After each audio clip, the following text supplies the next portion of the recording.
안녕하세요. 오늘은 2023년 10월 24일 말씀 묵상 역대하 네 번째 시간입니다. 오늘은 역대하 4장을 함께 읽겠습니다.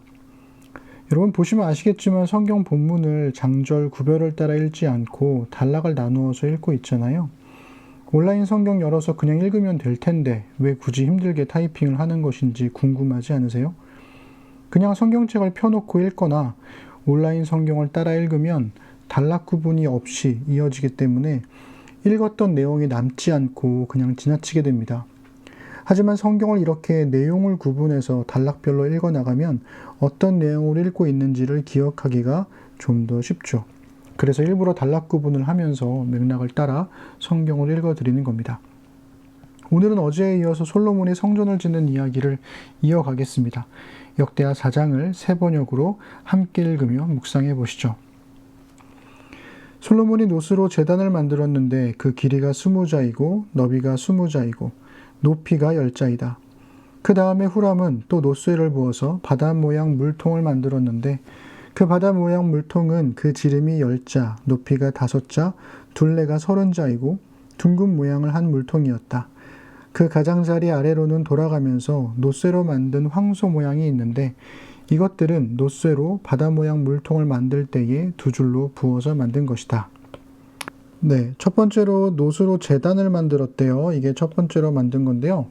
길이가 20자, 너비가 20자, 높이가 10자. 우리 어제 얘기할 때 이 자로 표현된 것은 규빗이라 그랬고 60규빗이 30m라고 그랬잖아요. 그러니까 20자니까 10m가 되겠죠.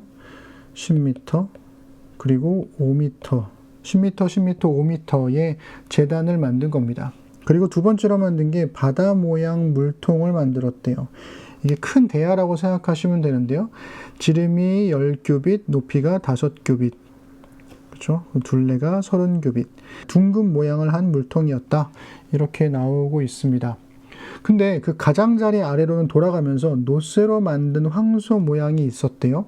근데 이것들은 노쇠로 바다 모양 물통을 만들 때에 두 줄로 부어서 만든 것이다. 자, 노쇠로 만든 황소 모양이 도대체 뭘까? 그 다음 단락에서 이 모양을 설명해 주고 있습니다. 또한 12마리의 노쇠 황소가 바다 모양 물통을 떠받치고 있는데 3마리는 북쪽을 바라보고 3마리는 서쪽을 바라보고 3마리는 남쪽을 바라보고 3마리는 동쪽을 바라보고 서 있는데 등으로 바다 모형을 떠받치고 있었다. 황소는 모두 엉덩이를 안쪽으로 향하고 있었다. 그 노쇠로 된 바다 모양 물통의 두께는 손 너비만 하였다. 그 테두리는 나리꽃 봉오리 모양으로 잔의 테두리처럼 둥글게 만들었다. 그 용량은 물을 3,000말 정도 담을 수 있는 것이었다. 네, 4절에 보시면 12마리의 노쇠 황소를 만들었대요. 이게 이제 세 번째로 만든 게 되겠죠. 이게 바다 모양 물통을 떠받치고 있는 거래요. 근데 3마리씩, 3마리는 북쪽, 3마리는 서쪽, 3마리는 남쪽, 3마리는 동쪽 이렇게 바라보고 있고 등으로 바다 모양을 떠받치고 있었으니까 이 노쇠 황소가 떠받치고 있는 물통을 바라보면 동서남북 어디서 바라보든지 노쇠 황소의 얼굴을 볼 수 있는 겁니다. 그리고 이 노쇠 바다 모양 물통을 떠받치고 있는 것은 황소의 엉덩이들로 떠받치고 있는 거죠. 자, 그러면 이게 어떻게 생긴 걸까? 이렇게 설명을 드리면 잘 모르겠잖아요. 근데 참 좋은 시대가 된 게 유튜브에 검색해보면 이런 모양들을 3D로 잘 구현해낸 그림들이 있어요. 저도 한번 찾아봤는데요. 이런 모양입니다. 네, 지금 이렇게 동서남북으로 이렇게 모양들이 있죠. 3마리씩 그리고 엉덩이로 등으로 떠받치고 있는 것을 볼 수가 있습니다. 그래서 나중에 제가 여기 이 영상들 링크를 달아 놓을 테니까요. 한번 같이 보시면 더 좋을 것 같아요. 계속 읽어 드릴게요. 솔로몬은 또 씻을 물을 담는 대야 10개를 만들어서 5은 오른쪽에 두고 5은 왼쪽에 두어 번제물을 씻는 데에 사용하게 하였다. 그러나 바다 모양 물통에 담긴 물은 제사장들이 씻을 물이었다. 네, 여기까지 일단 볼게요. 아, 바다 모양 물통은 제사장들이 씻을 물이었구나. 제사장들이 사용하는 것이구나라는 걸 알 수가 있고 씻을 물을 담는 대야 10개는 5은 오른쪽에 5은 왼쪽에 두어서 이것은 번제물을 씻는 데 사용하였구나. 이렇게 우리가 구분해 볼 수가 있겠습니다. 그래서 이 시슬물을 담는 대야 10개가 네 번째로 만든 게 되는 거고, 바다 모양 물통은 아까 말씀드린 대로 두 번째로 만든 게 되는 거죠. 그는 또 금 등잔대 10개를 규격대로 만들어서 본당 안에 두었는데 5은 오른쪽에 5은 왼쪽에 두었다. 이게 그러면 5번째가 되겠죠? 그리고 상 10개, 6번째입니다. 만들어서 본당 안에 두었는데 5은 오른쪽에 5은 왼쪽에 두었다. 금쟁반 100개를 만들었대요. 7번째입니다. 그는 또 제사장의 뜰과 큰 뜰을 만들고, 이게 8번째가 되겠죠? 큰 뜰 대문에는 문짝들을 만들어서 달고 노쇠를 입혔다. 바다 모양 물통은 성전의 오른쪽 동남쪽 모퉁이에 두었다. 후람은 또 솥과 부삽과 대접을 만들었다. 솥과 부삽과 대접. 이렇게 후람은 솔로몬 왕이 하나님의 성전에다가 해놓으라고 시킨 모든 일을 마쳤다. 그가 만든 것들은 기둥과 그 두 기둥 꼭대기에 얹은 둥근 공 모양을 한 기둥 머리 둘과 그 두 기둥 꼭대기에 있는 공 모양을 한 기둥 머리에 씌운 그물 2개와 기둥 꼭대기에 있는 공 모양을 한 기둥 머리에 씌운 각 그물에다가 2줄로 장식한 석류 400개. 하나씩 뭔가 계속 늘어나고 있죠? 그런 것들을 만들었다. 이렇게 나오고 있습니다. 여러분들 흥미로운 게 뭐냐면 이전까지는 계속 누가 만들었냐면 솔로몬이 만들었어요. 솔로몬이 만들었습니다. 계속 주어는 솔로몬이었거든요. 그런데 이 11절에 오게 되면 갑자기 주어가 바뀌어요. 누구로 바뀌냐면 후람으로 바뀌는 거예요. 후람이 만들었대요. 솥과 부삽과 대접을 만들었대요. 이게 이제 9번째가 되는 건데요. 재밌는 게 뭐냐? 이거 많이 들어보지 않으셨어요? 기둥. 얹은 둥근 공 모양을 한 기둥머리 둘. 그리고 씌운 그물 2개. 이거 어디서 나왔던 거죠? 네. 3장 15절부터 17절에서 나왔던 이야기입니다. 그래서 우리가 야긴과 보아스 얘기했잖아요. 그것을 누가 만들었냐면 후람이 만들었다고 반복해서 나오는 거예요. 아까 분명히 만들었다고 3장에서 했는데 왜 여기서 다시 후람이라고 얘기를 하는 걸까? 조금 더 우리 가보면서 내용을 더 살펴보면 좋을 것 같아요. 자, 또 그가 만든 것은, 여기서 그는 후람을 얘기하는 거죠. 받침대와 받침대 위에 놓을 대야와 바다 모양 물통 1개와 그 바다 모양 물통 아래에 받쳐놓은 황소 모양 12개, 솥과 부삽과 고기갈고리였다. 이런 일의 전문가인 후람이 주님의 성전에서 쓸 것으로 솔로몬에게 바친 모든 기구는 광택나는 노쇠로 만든 것들이었다. 왕은 이 기구들을 숫곡과 스레다 사이에 있는 요단 계곡에 진흙에 부어서 만들게 하였다. 이렇게 되었습니다. 이거 바다 모양 물통, 대야, 황소 모양 12개 어디 나왔던 거죠? 예, 방금 앞에서 나왔던 것들이잖아요.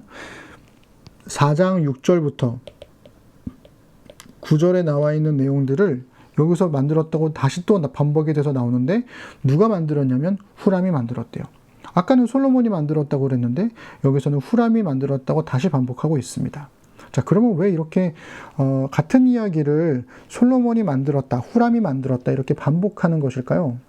그것은 아마도 명령권자는 솔로몬이었을 거고 후람은 직접 만든 기술자였기 때문에 두 사람의 이야기를 같이 묶어서 이야기하고 있는 게 아닐까 싶어요.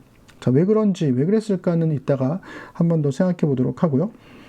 18절부터 읽어드릴게요. 솔로몬이 모든 기구를 너무나 많이 만들었으므로 여기에 사용된 노쇠의 무게는 아무도 모른다. 무게는 아무도 모른대요.